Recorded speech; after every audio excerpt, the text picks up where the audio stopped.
కాకినాడ నగరంలో శ్రీ శ్రీ శ్రీ త్రిదండి శ్రీమన్నారాయణ రామానుజ చిన్నజీయర్ స్వామివారి మంగళ శాసనములతో వారాహి చారిటబుల్ ట్రస్ట్ ఆధ్వర్యంలో డిసెంబర్ 3వ తేదీ నుండి 15వ తేదీ వరకు 12 రోజుల పాటు యాగం నిర్వహించనున్నట్లు శ్రీ వారాహి చారిటబుల్ ట్రస్ట్ సభ్యులు తెలిపారు. స్థానికంగా ఏర్పాటు చేసిన మీడియా సమావేశంలో ట్రస్ట్ సభ్యులు ఈ యాగంకు సంబంధించిన పోస్టర్ను ఆవిష్కరించారు. ఈ సందర్భంగా ట్రస్ట్ సభ్యులు మాట్లాడుతూ డిసెంబర్ 3వ తేదీ నుండి 15వ తేదీ వరకు 12 రోజుల పాటు కాకినాడ నగరంలోని ఐటీఐ ప్రక్కన గల ఎగ్జిబిషన్ గ్రౌండ్ సమీపంలోని ఎంప్లాయీస్ హౌసింగ్ బిల్డింగ్ సొసైటీ గ్రౌండ్లో జరిగే ఈ యాగంలో భక్తులు పాల్గొని స్వామివారి కృపకు పాత్రులు కాగలరని కోరారు. ఈ సమావేశంలో ట్రస్ట్ సభ్యులు పెద్ద సంఖ్యలో పాల్గొన్నారు. 3 నుంచి 15వ తారీఖు వరకు కూడా కాకినాడ పట్టణంలో విశ్వశాంతి కొరకు శ్రీ యాగ సహిత సుదర్శన నారసింహ యాగ కార్యక్రమం చేయాలని సంకల్పం చేసినారు ఈ వారాహి చారిటబుల్ ట్రస్ట్ వారు.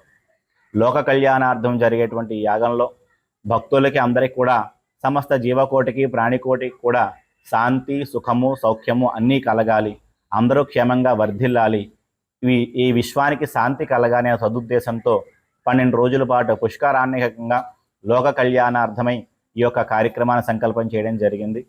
ఒక్కొక్క రోజున ఒక్కొక్క విశేష కార్యక్రమం జరుగుతుంది.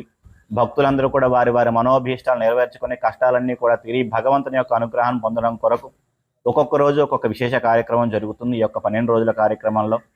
అలాగే సాయంత్రం పూట ఒక్కొక్క రోజు ఒక్కొక్క పీఠాధిపతి స్వామివారి నుంచి విశేషంగా ప్రవచన కార్యక్రమం, స్వామి యొక్క అనుగ్రహ భాషణం, వారి మంగళాశాసనాలు కూడా జరుగుతాయి.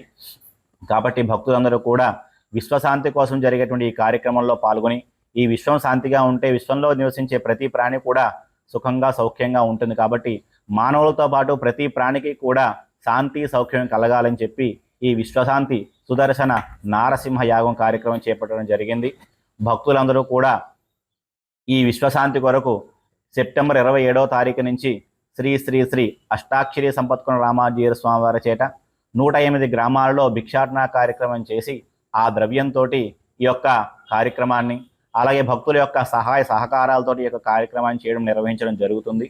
కాబట్టి భక్తులందరూ కూడా ఈ యొక్క విశ్వశాంతి కొరకు జరిగే కార్యక్రమంలో పాలు పంచుకొని తమ వంతు సహాయాన్ని అందరూ కూడా అందించి స్వామివారి యొక్క అమ్మవారి యొక్క అనుగ్రహాన్ని పొందవలసిందిగా కోరుతున్నాం. ఈ 12 రోజులు కూడా రోజుకొక హోమాన్ని, అలాగే భక్తుల యొక్క కోరికలు తీర్చడానికి ఒక్కొక్క రోజు ఒక్కొక్క హోమాన్ని, వృక్షసేన హోమం అని, సుదర్శన హోమం అని, అలాగే భూ సంబంధిత ఏదైనా కనుక ఇబ్బందులు ఉంటే కనుక భూ వరాహ హోమం అని, అలాగే స్త్రీలకు ప్రత్యేకంగా కోటి పశువు కొమ్ములతో పూజా కార్యక్రమము, అలాగే వెండి పుష్పాలతో రజిత కోటి పుష్పార్చన కార్యక్రమాన్ని నిర్వహించడం విశేషమైనటువంటి కార్యక్రమాలు. దీంట్లో ఈ యొక్క కార్యక్రమాలు చాలా అద్భుతంగా మన కాకినాడ పట్టణంలో జైంటు ఆపోజిట్లో ఉన్నటువంటి ఎంప్లాయీస్ కోఆపరేటివ్ వారి యొక్క బిల్డింగ్ సొసైటీ వారి యొక్క గ్రౌండ్లో ఈ యొక్క కార్యక్రమాలు నిర్వహించడం జరుగుతోంది. ఈ కార్యక్రమాలను ఉద్దేశించుకుని సెప్టెంబర్ 27 నుంచి సంపత్ కుమార్ అష్టాక్షరి జీయర్ స్వామి వారి యొక్క పర్యవేక్షణలో 108 గ్రామాల్లో భిక్షాటన కార్యక్రమం చేయడం జరుగుతుంది.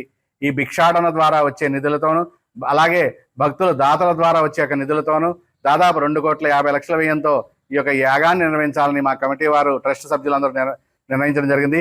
కాబట్టి ఈ యొక్క యాగానికి ప్రతి ఒక్కరూ కూడా పాల్గొని, అలాగే యాగంలో భాగస్వాములై ఆ యొక్క శ్రీమన్నారాయణుడు వారాహి మాత యొక్క కృపకు పాత్రలుగా కూర్చున్న ఈ యాగం 12 రోజులు కూడా ప్రతిరోజు సాయంత్రం పూట ఒక్కొక్క పీఠాధిపతులతో ఉపన్యాస కార్యక్రమాలు, అలాగే సాంస్కృతిక కార్యక్రమాలు, వివిధ కార్యక్రమాలు కూడా నిర్వహించడం జరుగుతుంది.